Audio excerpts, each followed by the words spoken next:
this type of thing is so relatable to so many different types of people because battling drug addiction, that is a very serious thing. You know what I mean? People find themselves in different circumstances when they make the choice to experiment with drugs and try to find a way to escape the realities of things that they're dealing with. But what ends up happening is that instead of finding a healthy outlet to deal with your problems, you take the easy route, which is that drug, and then you're thinking, oh, well, this will just make it go away.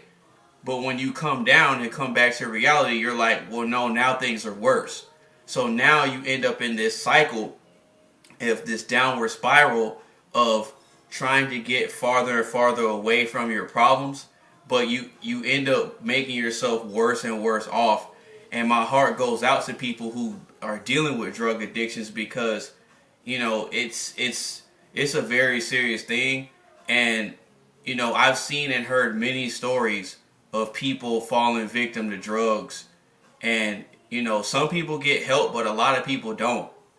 And, you know, it's something that needs to be talked about more, and people need to get a lot of help. And at the end of the day, you know, people make their choices, and you have to value your life enough to want to get help and change your ways. But for some people, they just, once they get hooked, they just go on that spiral and they just don't want to stop. So I have to give a shout out to Gigi, Neeks, and Drippin' So Pretty for coming through with this, man. Stuff like this needs to be talked about a lot more in society, man.